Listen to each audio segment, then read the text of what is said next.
everybody. Welcome to another episode of Blue Collar Real Estate. I'm Greg Mayo. And I am Ryan Herget, not in studio today at all. No, just touching base, Greg. We've had an interesting last week of real estate. The world's gotten a little bit different here in the last few weeks. So how you doing? Everything going good your way, man? Yeah, keeping busy. Been doing a lot in the wood shop this week, catching up on projects, which is always good, which is actually what I'm shooting from today. So what you been up to? Just working. It's been very interesting. Just the compound effect of how this virus has kind of changed the way people have to do business and do real estate, and it's been really interesting to see this week just kind of how it's maybe we hear the negative impact of some industries, but then we hear there's other massive positive impacts in other industries. Like I've got some clients right now that are in the trucking industry, and they're as busy as all get out right now, and they're like ready to go look at houses. Nothing's changed, like everything's good. So that's kind of what we wanted to talk about today, was how does real estate and what's going on impact kind of how this is handled from all the different platforms out there, from all different perspectives. If you're out there looking to buy or sell your house, what are some things that maybe you can still do? Because like you pulled some the numbers, Greg, there's a ton of people still buying and selling houses. It's not like it just stopped, right? The real estate industry is still rocking and rolling, and that includes mortgages. Oh my gosh! Which yeah. We might mention our sponsor, Stacy Mayo with the Scott Miller team at Ruoff Mortgage. I tell you what, they are slamming and jamming right now. Of course, Stacy's working from home just the same as I am, and they're busy. They're rocking, and so we want to talk a little bit about not only what a great job they're doing, and I hear the updates because she's working from home from the company, and what a great job they're doing trying to stay on top of this. But we really just kind of want to talk people through, what are we doing with real estate during this time? I've seen a lot of jokes and memes, I'm sure you have too, on social media about, turns out I found out I'm essential, and that kind of thing. And real estate and finance and all the things attached with moving properties have been deemed, in Indiana, we're a shelter-in-place state right now, right? Mm-hmm.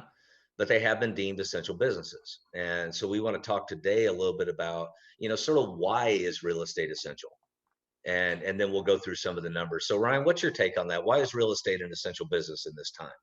Well, I think it's people's lives don't just stop, right? Even though we try to stay in place, people's lives don't stop. And whether you've got kids that were hoping to graduate school this year, whether you've got a job transfer that still took place because you're in a new industry, people are still pursuing the opportunity that's out there right now, and life simply is always changing for people as well. And real estate could never stop, because if it does, I can't even fathom what some people's lives may look like after 2 or 3 months cooped up in the same house with others. So, but no, it's just a simple thing where people still are going to have to navigate through this thing called life, and that involves moving from different parts of the country to another. Perhaps there's just different things that go into that, and that still requires somebody that has been there, done that before, especially during right now, because I've had to learn how to solve some new problems just getting deals closed here, because there's border challenges. I had a client from Canada right now that we're still navigating through this, but they closed the border down so he couldn't just hop in his car and drive an hour south to buy a house down here in the States. That all changed. So it's finding new solutions to the problems that are in front of us right now, and using a lot of Lysol wipes. So. And we've, in our industry, as realtors, realtors, I like to emphasize as realtors, yes. We've gotten some guidance from the National Association of Realtors, right? First, they recommend we follow the CDC recommendations, right? Wash your hands or use Lysol wipes like you are. The social distancing, staying at least 6 feet apart from one another. And of course, staying at home if you feel sick at all. Mm-hmm. And we're to ask clients before we go out with them if they've traveled abroad or if they are sick. Our showing service, as you know, there's a button on there now when you go to schedule a showing that says, are you sick or is your client sick? It says it better than that, but basically that. Mhm. We're encouraged to not do showings out of our vehicle. In other words, not drive clients around with us. Again, that social distancing, Mhm. which I drive a regular cab truck. So, I mean, I can't take anybody with me anyway. You don't have like Um, one riding in the middle every time? yeah. And then we've also, our local realtor board has also put out a COVID-19 addendum, Mhm. which I know you've seen, but um, I've got a client under contract now, and the listing agent just sent it over for us to all sign. And that's just a little protection for both sides because of the uncertainty of this time, right? And I think that's just, that's it simply is there's just simply a lot of uncertainty. And when there's uncertainties, we've got a lot of clients that have had to put their home search on hold right now. They've had to hit the pause button because they're only getting half pay. And or we've got others that aren't getting paid at all right now. And so I get the uncertainty, but there's always opportunities that exist out there. And that's what I want to encourage people to look at. It's, there's always ways to get around this. There's always solutions out there, and there's tons of industries that are doing incredibly well. So maybe go help some people like that out. But like you said, Greg, I mean, if you're definitely feeling sick, that's something I think, not to share my personal viewpoints on this, but I was not taking it overly seriously the first wild. I do think that this is just a global event. It's something that's changed everything. And I want people to take that seriously. And so practicing the social distancing thing, I've quit shaking hands with people. And it's just it's just something I think you have to be aware of now, and hopefully more and more people are becoming aware of it, even though we do have to go show homes and put homes on the market. So. Well, and let's talk about that for a minute. So from a listing perspective, and I'll give you a comparative, if you will. I've got a listing down in Greenwood. Mm-hmm. We're not doing a lot of showings there right now. The client lives alone, and she's 82 years old. Mm-hmm. And she's too far away geographically for me to do what I'm getting ready to talk about. I have a listing that just went live today in Avon, a condominium. Um, and the way I'm doing it a little bit different. First of all, I shot a video walkthrough, Mm-hmm. not just my normal listings live goofy Facebook video, but truly walk the property. It's about a 6-minute video. I attached it to the listing, kind of a virtual tour, if you will. Yeah, absolutely. Check out this property, not just the pictures and the description, but watch this video. And then if you're really interested, schedule a showing.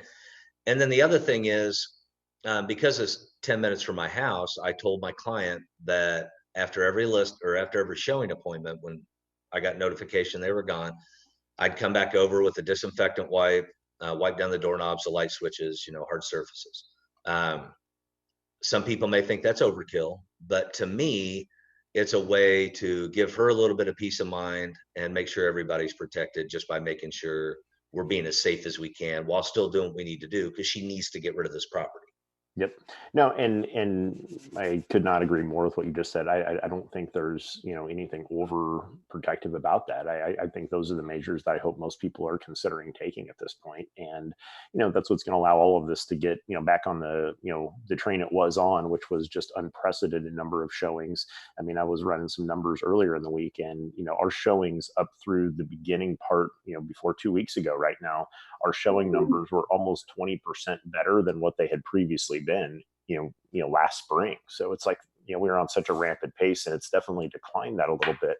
But, I just encourage people to be a little bit patient with things, quit trying to force things and rush things, and take the extra time and do things like what you just said, Greg. I think that's super important, both for people out there buying and selling their homes, and the people going through them as well, especially people like us that are going in there and trying to help out, because I've been in and out of a lot of houses, and I think you've got to be super conscientious. So.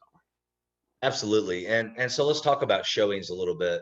And again, like you, in the beginning, I was like, yeah, okay, whatever. In fact, when the last week of February, I was in Mexico. And I remember getting off the plane and walking by, when you go down to go through customs or whatever. And there was a big sign that said, no reported cases of COVID-19 in Mexico. And I'm like, I kind of chuckled. Right. I'm like, yeah, okay, whatever. I don't even know why. But so now it's a lot more serious. And with showings, again, I mentioned a minute ago, I don't take people with me anyway, but I definitely don't now. I don't shake hands. I don't even foot bump, which was a thing, in the beginning of this. I stay 6 to 10 feet away from my clients when we're in a home. There's a lot of listing agents are leaving booties for clients to wear. I was at an inspection with a first-time home buyer yesterday. The inspector had on rubber or latex gloves and booties. Every house I show, I wash my hands, and I keep a bottle of disinfectant, now hand sanitizer. I found some at Aldi the other day in my truck. As soon as I get back out to the truck, buddy, my hands are like freaking sandpaper now from all the sanitizer. But and so it's just real important to take these extra precautions, because for us, for you and I, Ryan, in this business, this is our job. There is no unemployment opportunity for us. There is no package where the company pays us while we don't work, because by the very nature of what we do, we're all self-employed, right? So we have to do what we do. We have to continue to sell houses, but we have to do it very safely. No, totally agree with all that. And just to kind of, cap that point right there, I again, just want to encourage people, that are listening to, number one, like, comment, subscribe. I always forget to say that, right? Just to kind of break it up a little bit, right? No, but just please take it seriously. Things are going to be just fine. It's it's definitely going to impact a lot of people, but more importantly, it's also, kind of shifting gears here in the conversation. I want to talk about something that's, very positive coming out of this, is a new way of doing business. There's been so much business that has been done. I have not had to show as many homes, because I've actually had other agents do what you're talking about and just FaceTime me through a house, or FaceTime our clients through a house. So it's forcing people to innovate, which I find really, really cool. There's more people ever right now doing things like what we're doing on Zoom calls, and there's more people than ever using the, technology and the tools to, maybe not have to drive across town in rush hour traffic to see a house, because guess what? FaceTime's pretty cool. Or maybe they're going to do a Google Duo, all these different tools that people can use to virtually look at houses. It's super common now. And I just did a final walkthrough yesterday with a gentleman, actually the guy from Canada that I was telling you about earlier. I was doing a final walkthrough, and it was all done through FaceTime. Every single part of him buying this home was entirely done through FaceTime.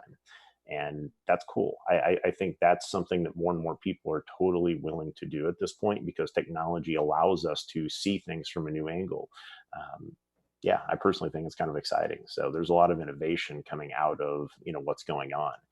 One other point that I was super excited about, and we've seen this a lot here at EXP. I saw it with another large real estate brokerage as well yesterday, but there's all these new training platforms coming out where all the best people in these companies are hopping on, and not, now instead of doing training for a group of people live, they're doing it for a global audience of people around the country. So it's giving, people an opportunity to step up. It's giving, others the opportunity to hear from maybe somebody that they wouldn't have heard from before.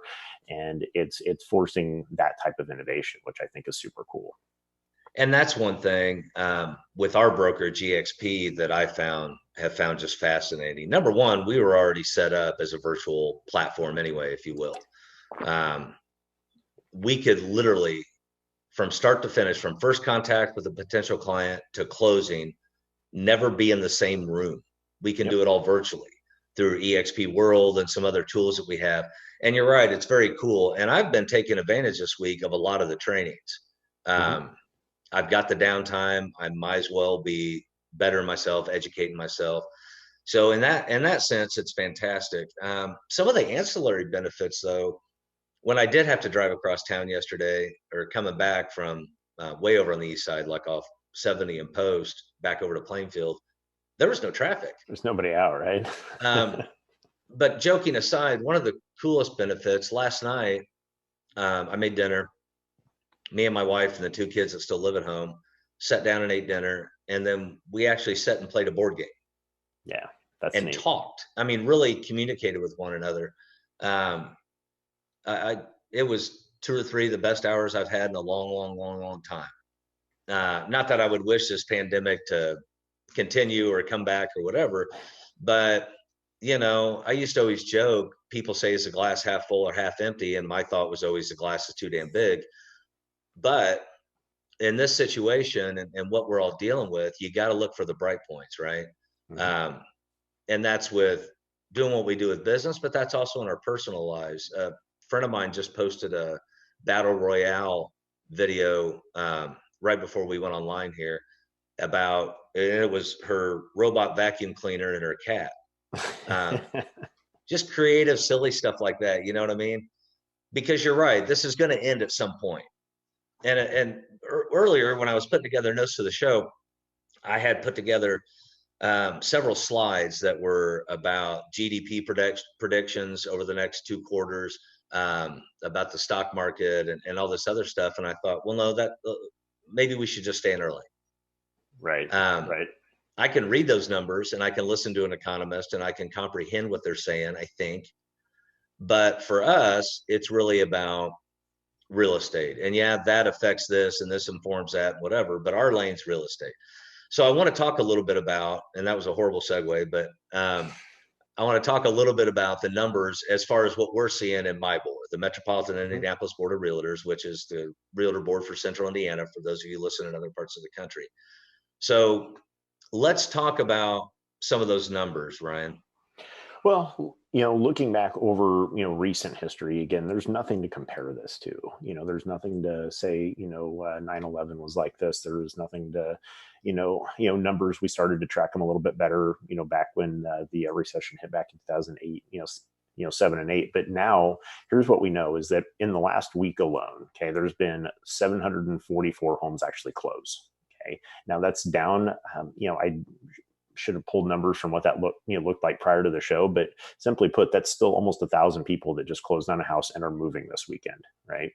And then we also had, and this has been very consistent over the last 2 weeks. I've been really watching this, and that's the number of new homes coming on the market relative to the homes that are, getting offers accepted on them. And almost every single day this week, those numbers have been either at about 50-50, meaning a little over 100 homes are coming on the market, but a little more than 100 homes are actually selling. So there's new homes coming up. In fact, just this last week, there was 741 new homes that hit the market here. This is as of when we pulled these numbers, of course. And there was 805 that actually pended, meaning they went into contract. So homes are still selling. People are still out there. I talked to 3 agents over the week that have had new homes come on the market last weekend that all still sold first opening weekend. So, and in all of those cases with multiple offers as well. So that's kind of your 5-minute tune-up on what's going on with the Indianapolis. But no, I've just been studying those numbers, and it's something that I do feel is a good indicator as to what's going on. What do those numbers look like in a month? I don't know. I don't think anybody can really predict what that's going to look like right now. But people are still buying and selling right now because they have to. That's exactly right, and I know you have too. But in the last few days, I've contacted a lot of my buying clients, and I'd say about half of them are on hold right now. There's nothing crucial forcing them to move. And but they're still looking online, and if they see something interesting, we'll figure out a plan. But they don't have to do anything. But then the other half of them, there's something motivating them to move now. And so we're still looking. Some of the people that aren't right now, they have situations where, and you alluded to this in the beginning of the show, but where their jobs in the balance right now, if you will. One of them works for a restaurant group, a locally owned restaurant group, and they're taking care of their employees. They're still getting paid for now, but how long does that last? A mutual friend of ours, Brian, posted something earlier on Facebook about this sustainability of this quarantine thing economically. And I think about clients like the one I just mentioned, who is getting a check today, but will he tomorrow? And so I think the jobless claims that came out yesterday morning were just over 3 million new unemployment filings. So that affects the numbers. And I just tried to, while you were talking, pull up the numbers from this period last year. Wasn't able to do it really quickly on the fly because I'm not the numbers guy you are. But I'm sure it's down, but it's still moving. It is. And, just looking at the, volume of people looking at homes, it was down about 21%, from, what was going on a year ago right now relative to what's going on over the last 2-week period. The number of people looking at homes is down 21%. So, but again, there were still well over 4,000 showings that took place last week. So there's still people out there looking, because things do have to keep moving forward. So, but all in all, I think it's going to be a learning opportunity for all of us. Just kind of put a stamp on this episode and let people move on with their day. But it's going to be evolving. But I know that overwhelmingly, specifically in the real estate community, everybody's really started to come together, and everybody's really started to share good best practices, share ideas to make it as safe as they possibly can for everybody involved right now. So definitely want to take my hat off to all of them, because it's been really good to see that. And I just want to remind people, right now, the interest rates, by and large, I mean, they've done some weird stuff over the last 2 weeks, but by and large, interest rates are really low right now. Part of what's keeping Stacy and the Scott Miller team at Ruoff so stinking busy is refis. Mm-hmm. There's a lot of people refining their properties. I had a client who was getting ready to move to Florida and sell her condo here. Now she's like, well, wait a minute, but she's refining. Mm-hmm. So there's still those opportunities too. But if you're a buyer or a seller out there, I guess what I want to leave you with is the encouragement that if you still need to move, if you still need to sell your house, or you still need to buy a house, there are ways to do it and stay safe in this crazy time. Also, if you're a real estate agent, for the love of all that is good and pure, take the CDC and the NAR and whatever your brokerage is. I'm sure they've come out with their own advice, but take that stuff seriously.